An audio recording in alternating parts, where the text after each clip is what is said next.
哎，怎么还有根头绳儿？妈，你动它干嘛啊？我就开个镜子补妆，这头绳还碰不得啦？这是佳琪放的，专门查有没有别的女人坐我副驾的记号。你这一动，她铁定跟我闹，我怎么说清楚啊？佳琪啊，对不起，妈刚才不小心碰掉了你放的头绳，真不是故意的，你别往心里去。没事儿。佳琪，妈，都怪你，非要动她的东西。现在好了，她又得跟我闹。佳琪应该消气了吧？特意给她从国外带了奢侈品包包，但愿她不再怪我了。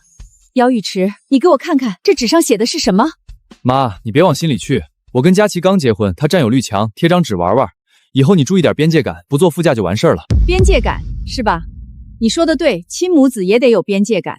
那我的卡你们以后别刷了，你们的房贷、车贷我也再也不会插手了。妈，你说什么？我站在副驾边上，看着这张粉色贴纸，浑身发抖。难怪我出差回来给姚雨池打电话让他来接我的时候，他那么犹豫。我当时没想太多，毕竟我之所以让姚雨池来接我，只是因为我这次从国外回来给他和郭佳琪买了礼物，想着第一时间先送给他们而已。所以他不肯来，我就想打电话让司机来接，可电话还没打，郭佳琪的就打电话过来了。妈，你就在机场等着，雨池马上就到。我拿着大包小包在机场等了半个小时，就等到个见女人亲妈不能坐副驾的结果。我没上车，而是指着贴纸，冷着脸看着姚雨池。这是什么意思？姚雨池并没觉得有什么不对，而是拍了拍自己的头，一副才想起来的样子，把我从副驾门边扯开，关上副驾的门。瞧我这脑子，你别坐副驾了，坐后排吧。上次你坐副驾的事情，让佳琪生了好久的气。不过他这个贴纸可不是针对你，这上面说的是人和亲妈都不能坐，但是不是骂你是人的意思。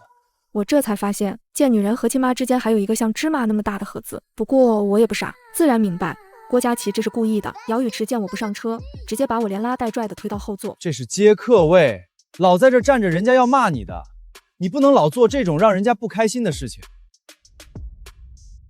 更何况，佳琪还在家里等你，去晚了，佳琪又要怪你了。没多会，我就被姚雨池拉进了家门。郭佳琪正坐在沙发上玩手机，他跟没看见我一样，对着姚雨池皱了皱眉。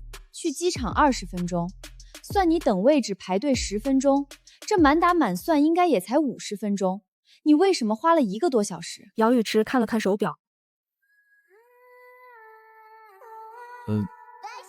我是帮我妈拿了一下行李而已。其实姚雨池说谎了，是我不愿意来他家，所以他在楼下苦苦哀求，花了时间而已。不过这一路上我也想了很多，我是个开明的妈妈，我不想跟儿媳妇抢儿子，因为这样为难的是儿子，受伤的是他们的家庭。我还特意上网查了，知道现在的副驾驶几乎等于是另半边床，谁要坐了，谁就是绿茶，谁就是在故意破坏人家夫妻感情，哪怕是亲兄妹、亲母子，也应该尽量避讳。所以我努力地克制住了自己心里的不痛快，扯出一个微笑。对，是我买的东西太多，耽误了时间而已。妈，慈母多败儿，你少替他打掩护。你跟我说实话，姚雨池是不是遇上小情人、老贱人耽误了时间？听到老贱人，我难免有火，但是还是笑了笑。哪儿有的是，佳琪还没吃饭吧？保姆怎么不在家？那老保姆老对雨田抛媚眼，我看不下去，开除了。有些女人就是这样，不服老。那老保姆就是这样，一把年纪了还在家里化妆呢。要不是想勾引雨田，怎么可能这样？我自然不信一个50多岁的保姆会勾引姚雨池，而且我见过那保姆好多次，她老实憨厚，从不化妆，在业内是非常抢手的保姆。这一走，估计要被别人抢着要，所以这所谓的化妆，估计就是在点我，指责我上次在姚雨池车上用化妆镜的事情。但是我还是开口，没事，你觉得不合适开除就开除，反正你才是女主人。你们家附近开了个新餐厅，我请你们去吃饭吧。天天就想着出去吃，怎么钱是打水漂来的？厨房有菜，你随便给我煮几个就行。我的忌口你问雨池，他都记在本子上了，以后你也得记着。我深呼吸好几次才开口，我不会做饭。郭佳琪有些吃惊的看了我一眼，不会做饭？那你是什么意思？要学那封建社会，让我这个儿媳妇伺候你？现在谁不知道儿媳才是家里的宝贝？谁家婆婆在家不是夹起尾巴做人，照顾全家吃喝拉撒的？你倒好，一年到头打扮的花枝招展的满世界飞，吃喝玩乐样样不落。你自己出去问问，世界上哪有这样的婆婆？我就算脾气再好，也忍不住了。佳琪，你这是什么意思？我四处飞是为了工作，不是为了玩。郭佳琪仿佛听见了什么很可笑的事情一般。工作说的跟真的一样。你都半截身子入土了，还霸占着公司装辛苦，不就是想让我们依赖你吗？要真辛苦，你把公司给我和雨吃不就行了？正好以后你在家伺候我们，我们去公司工作。我气得不轻，原本那些想要得过且过的想法也消失殆尽。毕竟我本来也不是什么软柿子。佳琪这是心疼你，希望你当一个普通的婆婆，在家做做家务，颐养天年而已。不过这就是我们自己的看法，主要看你的意愿。对了，你不是从国外带了很多礼物给佳琪吗？快拿出来让佳琪看看啊！我没动作，我又不犯贱，我可以为了姚雨池的家庭和谐受些委屈，可是不代表我要跪在地上求着郭佳琪接纳我啊！说的好听是给我送礼物，但是他也不想想，他的钱不就是我们的钱？要不是他霸占着公司，霸占着钱，我需要他给我送礼物吗？我要什么不会自己买吗？这就是花我的钱买礼物给我，我又不是傻子，难道这还要感恩戴德不成？跟个机关枪一样，语速快得很，我听着头脑发胀，几乎都没怎么听清，但是几个关键字眼，什么贱女人、离婚、雌竞之类的，我还是听到了。姚雨池一个劲的哄着郭佳琪，最后他气得不行，直接朝我开口：你为什么总是要惹事儿呢？我在路上就跟你说了，佳琪不开心，难道你不知道吗？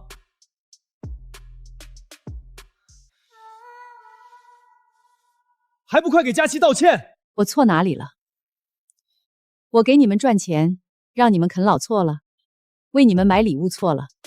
还是说我坐了的车就该被枪毙？而郭佳琪没等到我的道歉，直接怒气冲冲的回了卧室，把门摔得震天响。姚雨池一个头两个大，他看看我，看看郭佳琪，不过他并没去追郭佳琪，而是朝着我不耐烦地说：早知道这样，我真不该把你带回家。你怎么越老越回去了？难道你就这么见不得我好吗？我知道你之前被奶奶欺负过，可是你不能自己淋过雨就撕碎别人的伞啊！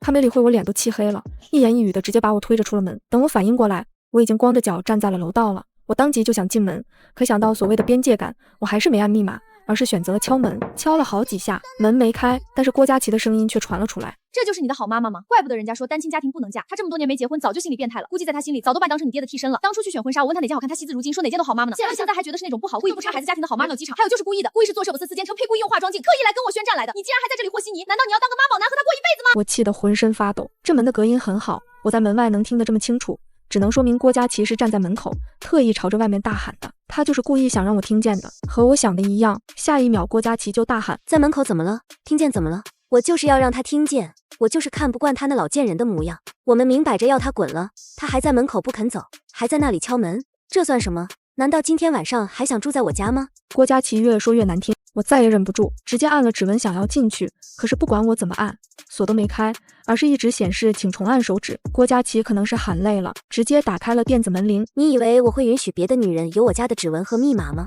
我早就改掉了，毕竟你在车上能管不住自己的手，乱动化妆镜，下一步就可以管不住手来开我家的门，再下一次就有可能管不住自己的脚往我的卧室走。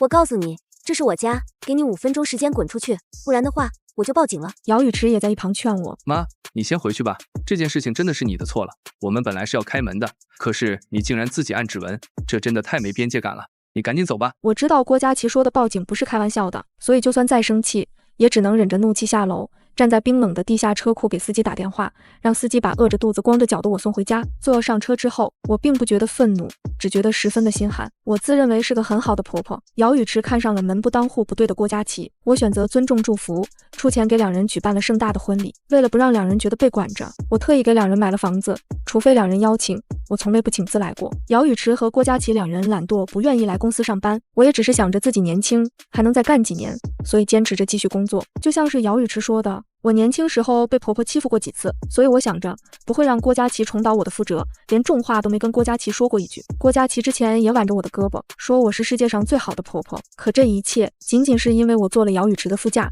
用了一下化妆镜，就全部烟消云散了。接下来的日子，姚雨池和郭佳琪没再联系过我，而我本来也基本不会不主动联系他们，所以我们三人直接开始了冷战。我没有哭着喊着求两人原谅，这让郭佳琪很生气，所以他刻意的一天3次在朋友圈发仅我可见的动态，故意来刺激我。刚开始还只是在朋友圈转发那些什么儿子婚礼、婆婆哭得厉害的视频和评价，映射我是个把儿子当所有物的贱女人。后来又在朋友圈发姚雨池站在面前指天发誓，说什么妈妈比不上老婆之类的视频。见我一直没反应，郭佳琪直接在朋友圈把我的照片调色成黑白，加个相框和白花，直接在朋友圈给我办葬礼。我彻底被激怒，但是我没有联系两人，而是给我的私人助理打了个电话。这电话很是管用，打出去的第2天，跟我冷战了几个月的姚雨池就主动联系了我。妈，怎么回事？我和佳琪的卡怎么刷不了了？我笑了笑，这段时间我想了很多，我觉得佳琪说的对，我对你们管的太多了，就算亲母子也得有边界感，所以我的卡你们就别刷了，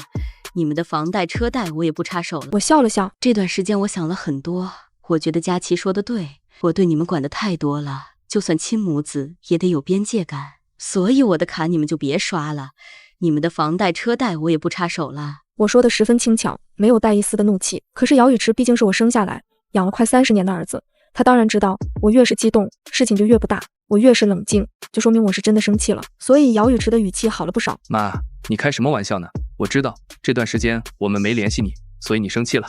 可是我也是没办法，你上次来家里把家里搅得鸡犬不宁，佳琪身体不好，气得好几天没起床。我是想着婆媳矛盾亘古以来就有，所以我想从中调和。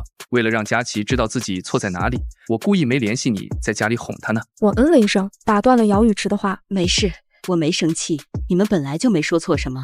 佳琪是你们家的女主人，我的确不该有你家密码，更不该坐在你的副驾用你的化妆镜。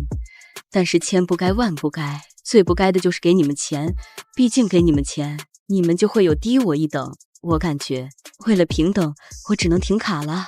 你看，没停卡之前，我们都好几个月没联系了，一停卡你电话就打过来了，咱们娘俩就轻声细语的说上话了，可见这办法很管用。姚雨池的声音有些结巴。妈，我给你打电话不是因为卡，是因为佳琪已经知道错了，所以我们想着在专柜买点礼物给你送过去，让你开心一下呢。我这次是真的被逗笑了。哦，既然是给我买礼物，怎么是刷我的卡呢？这不太对吧？姚雨池更加尴尬了，毕竟上一世郭佳琪还理直气壮地说什么花我的钱给我买礼物，是把我当傻子哄吗？眼看姚雨池说不出来，我也没追问，只是笑着说，没事，礼物不用给我买了，你们还是留着钱吧，毕竟下个月的房贷和车贷就得你们自己自食其力了。话音落地，姚雨池也装不下去了。妈，你非要这样吗？我承认佳琪上次说话是有不对，可是事情是你先挑起来的，你是我妈没错，可是和我最亲近的人是佳琪，你坐了我的副驾驶，这件事情就是你过界了。你要是好好道歉，给佳琪做顿饭，事情就过去了。可是你呢？你是怎么做的？佳琪说的对，之前的好都是你装的，你就是想要拿捏我，发现拿捏不住了，就故意停我的卡。你以为这样我就会屈服吗？我没回答，因为是否屈服对我来说已经不重要了，所以我只是冷漠地说，我没空拿捏你。还有，我劝你少在这里说这些激怒我的话，我现在只是停了你们的卡，不帮你们交贷款而已。你别忘记了，房子车子虽然是你的名字，但是实际出资人是我。如果你内以感恩的心，我不介意起诉你们，收回一切。姚雨池气得要死。我是你唯一的儿子，你一切本来就是我的，你现在这样对我，你会后悔的。说实话，我的确后悔，我就不该接这个电话，所以我没再开口，直接挂断了电话，并且把他们拉进了黑名单。姚雨池和郭佳琪不停地给我打电话发信息，我粗略看了看，无非是一些咒骂我、诅咒我的话。不过我有一颗强大的心脏，所以根本不在乎。在我拉黑2人之后，立刻联系了法务，让他帮忙起草了一份断亲协议，还把遗嘱给改了。毕竟2人这么诅咒我，万一真的一时上头，为了继承遗产直接让我出点意外，那不是得不偿失了。所以我在遗嘱内写的清清楚楚，如我死亡，所有财产全部捐给希望工程，姚雨池和郭佳琪1分钱都拿不到。这份断亲协议和遗嘱寄出去后，姚雨池和郭佳琪总算是安静了下来。我以为2人是怕了，也想着也许过几年，他们知道自己错的厉害，真心道歉，真心悔过，我还是愿意再给他们一个几乎的。可是我还是想多了，我陆续开始接到了亲戚朋友甚至合作商的电话，而这些人打电话过来说的都是一件事情。刚刚雨池这孩子打电话过来找我们借钱，我们手头上钱也不多，但是看雨池哭得厉害没办法，所以就只给了1点。我这才知道，原来2人之所以没再继续烦我，没再找我要钱，并非2人认错了，而是2人四处借着我的名字借钱。不仅仅是借钱，姚雨池还痛哭流涕，告诉所有人，我有了小30岁的新欢。为了这个新欢，我为老不尊，听信谗言，把姚雨池和郭佳琪的卡给停了不说，还叫嚷着要断绝关系。因为有我寄出去的断亲书为证，所以不少人都信了，都同情姚雨池，又劝着我别冲动。我咬着牙挨个给人解释，一边把钱还上，一边嘱咐他们不要再给姚雨池1分钱。但是我也知道这样下去不是个事，所以主动联系了姚雨池，约着跟他面谈。信息发出去后，我立刻收到了回信。不过我在家里等到的不是我姚雨池，而是郭佳琪。郭佳琪也不是一个人来的，她带了好几个之前在直播公司认识的好闺蜜，一副正房上门打小三的样子坐在了我的面前。郭佳琪见我表情有些疑惑，冷哼了一声：怎么以为来的会是雨池？你真以为我不知道吗？过去你对我的好就是装的，好让雨池觉得你是个好妈妈、好婆婆，这样以后你说我坏话，雨池肯定会信。但是我并不傻，我看得出，所以我才会借题发挥，让你跟雨池决裂。我微微皱眉，这郭佳琪真的是被网上那些短篇小说和短剧给蛊毒了。还没等我开口，郭佳琪带来的几个帮手也阴阳怪气的开了口。虽说佳琪是借题发挥，但是她做得很对，就是今天是不小心打开了车里的化妆镜，毁了佳琪做好的记号。每天那爪子就可能忍不住乱开佳琪的门。少跟我们演什么岁月至柔，你这么恶心，对得起你老公吗？你以为你停了卡，佳琪就没办法了？难道你不知道真爱比钱可重要多了吗？看见你儿子这么爱别的女人，你心里肯定很难受吧？我不知道这些人叽里呱啦说的到底是什么，只是不耐烦地打断了他们，然后扔出一份协议。你们说那么多，也该让我开口了吧？这是……郭佳琪没让我说完，也没看眼前的协议。怎么想让我签下这份协议，拿着钱离开雨池？少做梦了！和雨池在一起，我能得到整个蛋糕，我为什么要拿着一点奶油就跑？你是傻子？难道我也是傻子吗？我摇了摇头，不是，这是……郭佳琪再次打断了我。少演戏了，我没兴趣看。今天我代替雨池过来，是因为雨池太善良，有些话他不好说，所以由我来说。既然你联系雨池，想必你是知道错了，知道错了就要改。我们也不是那种不讲道理的人。从今天开始，你要离开公司，交出你名下所有的财产，一半给我，一半给雨池。公司我和雨池会接手，你以后就负责在家里伺候我们的衣食住行，做一个女人，一个婆婆该做的事情。只要你不作妖，我肯定会给你养老，让你晚年幸福的。我若有所思的点了点头。这是你和姚雨池商量的结果，让我去给你们当保姆。郭佳琪点头。当然，雨池什么都听我的。我笑了。那正好，我今天找姚雨池是让他签断亲协议，把他完完全全让给你的。之前我也给他寄过一份协议，只是他一直没签。既然你这么讨厌我，姚雨池又那么相信你，那你就叫他过来，把这份协议签了吧。几人这才发现，这并非是什么让你离开我儿子的保密协议，而是一份断亲协议。看着面前的协议，瞬间哑了。互相你看看我，我看看你的，最后都看着郭佳琪。佳琪，这怎么办？郭佳琪没看桌上的断亲协议，脸色也变了变。不过他心理素质还是比较强的，他根本不信，还冷笑说：少在我面前玩什么欲擒故纵，这招数我在直播的时候玩得可溜了。你这么做，不就是希望我们害怕，然后求饶道歉吗？我又不是傻子，你只有雨池一个儿子，断亲了以后谁养你？而且我也知道你和公公感情很好，公公死了之后，你为了照顾雨池一直都没结婚。你对他这么好，怎么可能跟他断亲？只有儿子不要妈？哪有妈不要儿子的？其实也不怪姚雨池和郭佳琪这么自信，因为他们说的都是事实。我这一生从没为自己活过，一直都是一门心思的为了姚雨池。可是上次光着脚被赶出门之后，却让我动清醒了。母慈子孝固然好，可是母慈子恶，难道母亲要一直忍让吗？我先说我自己才是母亲和妻子，所以我并没想过原谅姚雨池。我被郭佳琪理直气壮的样子给逗笑。我身价上亿，只要我愿意，多的是比姚雨池孝顺的儿子等着养我。再说了，你没看春晚吗？现在机器人那么发达，能再过个10几20年，等我真的老了，机器人就可以伺候我。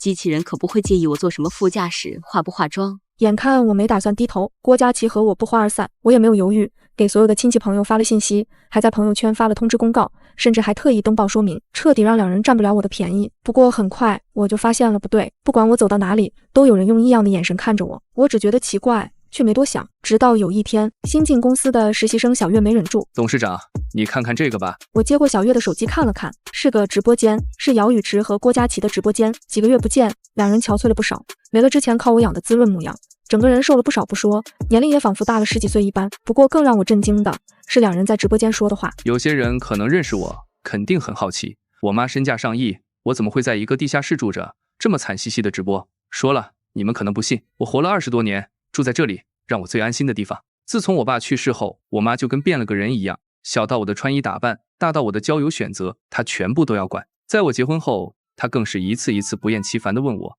到底是她好看，还是我老婆好看？到底是她在我心里重要，还是老婆在我心里重要？郭佳琪也跟着附和。是啊，上次她问我老公，如果他和我同时掉水里，我老公该救谁？就因为我老公说了句你游泳比我厉害得多，所以我们一起救佳琪，他一下子就火了，不仅把我们赶出家，还直接跟我们断绝关系。我们现在也是没办法，只能想着能不能直播稍微赚点钱，至少混口饭吃。弹幕铺天盖地的都在骂我，甚至还有人煞有介事的开始造谣。小月有些看不下去，董事长，我知道我不该给你看这个，可是我知道董事长不是坏人，我们村是贫困村，是你我们建了小学，我才有机会走出大山，所以我相信你。听着小月的话，我有些感慨，小月只不过是受了我一点点的恩惠，就可以这样毫无保留的相信我，而那个我从小疼到大的儿子，却可以脸不红心不跳的在直播间说，我妈之所以能走到这一天，背后有很多的男人，我就是看不惯她，这样才会宁可什么都不要，也不低头道歉的。我感激的拍了拍小月的肩膀，然后自己的手机找到了直播间，然后把姚雨池和郭佳琪从黑名单拉出来，把直播间的截图发了过去。许久我也没等到恢复，我发过去一个问号才知道，原来两人把我给我拉黑了。不光如此，我发信息过去的页面很快被两人展示在了直播间。肯定是我妈看到了直播，所以又想道歉，想用钱买我们闭嘴。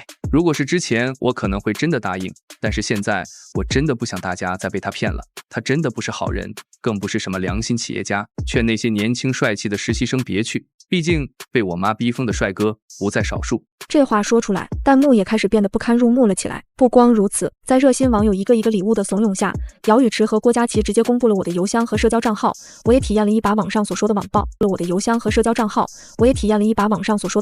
有人诅咒我，也有人表示愿意给我当干儿子，还有人则是直接开始敲诈，让我拿钱出去，不然的话用 AI 合成我的照片视频让我出名。众人一个个都在直播间汇报自己对我做了什么。姚雨池和郭佳琪的表情也更加的得意，而我也没犹豫，直接给律师打了电话。泄露公民个人信息罪立案标准是什么？直播间公开辱骂、造谣诽谤，又要被判什么罪名？电话打出去没多久，姚雨池和郭佳琪就在直播的时候被律师带着执法人员带走了。随着两人被带走，善良的网友们更加激动，一个个主动自发的来攻击我。你们不要搞错了，谁才是恶人？要抓也该抓那个连自己亲生儿子都抛弃的崔培珍，怎么能抓姚雨池和郭佳琪？母慈子孝，要母慈子才孝，就允许极品父母吸血，不允许孩子反抗吗？但是也有如小月一般的人开始帮我说话。崔董事长不是那种人，他在公司很好，从没有做过姚雨池说的那些话。是啊，他可是良心企业家，你们怎么能听信姚雨池和郭佳琪胡说呢？事情真相根本不是这样，你们不要吃人血馒头。虽然给我说话的人不少，但是还是没人信，毕竟现在多的是伪善的人，在外面装得很好，在家就是个恶魔。而我也没打算继续戴着这个所谓的恶魔的帽子生活下去，所以我也注册了一个账号，发了一篇长文，把这件事情的来龙去脉说得清清楚楚，从最开始的坐了副驾驶，不小心打开了化妆镜说起。文章发出去后，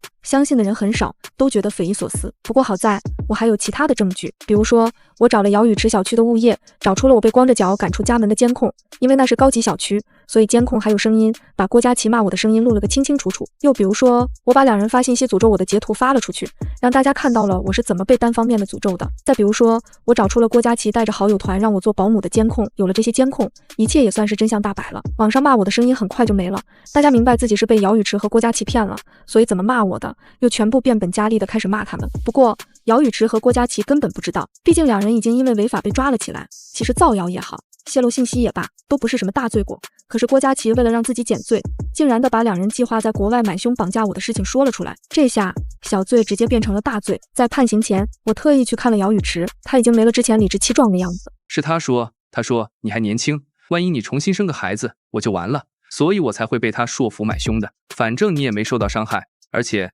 你就我一个儿子，你就放过我吧。只要放过我，我一定和他离婚，一定好好孝顺你。你就当是看在我爸的面子上。我摇了摇头，你该庆幸你爸走得早，不然就你爸那个脾气，他估计要活活把你打死。还有，我没受到伤害，不代表你没打算给我伤害，我没那么蠢。原谅这个白眼狼。姚雨池并不信。那你来干什么？我拿出一份文件，这份是你没签的断亲协议，我自然是来找你签这个的。姚雨池崩溃不已，他不想签，可是架不住我说愿意出具谅解书的诱惑，他犹豫了许久，最后还是签了字。可等到他找我要谅解书的时候，我才笑着说：哦，我是原谅你把我赶出家门的事情，造谣也好，泄露隐私也好，买凶也好，都不在我的谅解范围内。说完，我转身离开，没再理会姚雨池的尖叫声。在离开后，我没有像之前一样回公司，而是把公司交给了职业经理人，然后带着老公和我的合照项链上了飞机。之前我们一直都想去外面看看，可最开始的时候情况不允许，后面又没了机会。现在我不需要为姚雨池这个白眼狼奋斗，我也决定要开始享受属于我自己人生了。反正我还年轻。